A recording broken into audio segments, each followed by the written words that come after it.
सुना सुना मुस्कान काहे बनलू शैतान, काहे बनलू हैवान, काहे अपने बलमुआ के लिहलू परान, काहे सौरभ बलमुआ के लिहलू परान। सुना सुना मुस्कान बनलू तू शैतान, बन गईलू हैवान, काहे निर्दोष बलमुआ के लिहलू परान, काहे निर्दोष बलमुआ के लिहलू परान।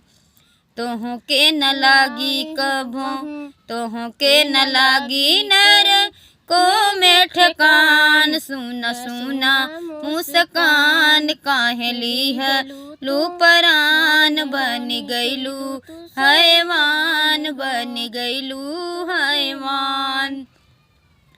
प्यार करत रहलू त काहे नाही गईलू, प्यार करत रहलू त काहे नाही गईलू, बन के चिड़ैया बन के तू लैला मजनू काहे नाही गईलू, बन के तू लैला मजनू काहे नाही गईलू।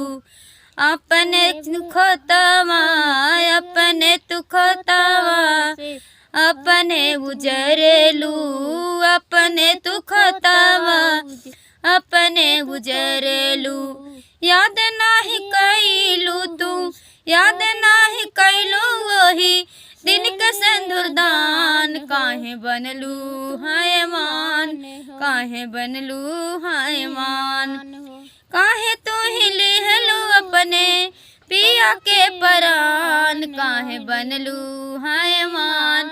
सुना सुना मुस्कान काहे बनलू शैतान, बन गईलू हैवान, अपने बलमुआ के लिहलू परान, अपने बलमुआ के लिहलू परान। सुना सुना मुस्कान बन गईलू हैवान, बन गईलू शैतान।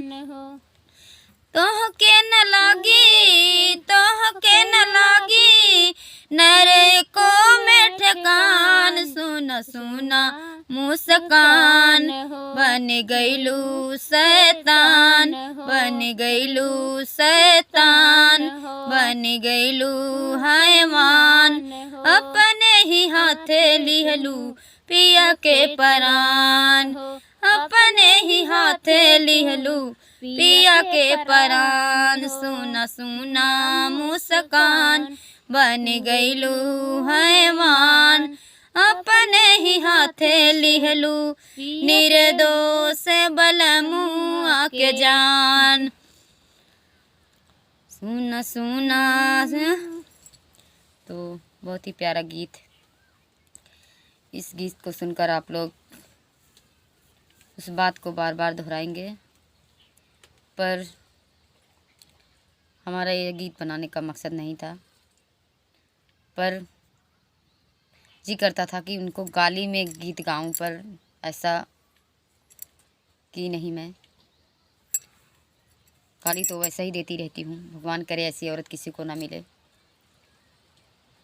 जिसे अपने माँ बाप से जीते जी जुदा कर दी थी, तो जुदा ही की थी, पर मरने के मार कर उन्हें जीते जी उनको भी जुदा कर दी ज़िंदगी से उनके। बहुत दर्द भरा गीत है, आप लोग ज़रूर सुनिए। और ऐसी नारी किसी को ना मिले, भगवान करे इसी जन्म में भी भले वैसे ही रह जाए। तो आप लोग इस गीत को ज़रूर सुनें और कमेंट के माध्यम से ज़रूर बताएं कैसा लगा।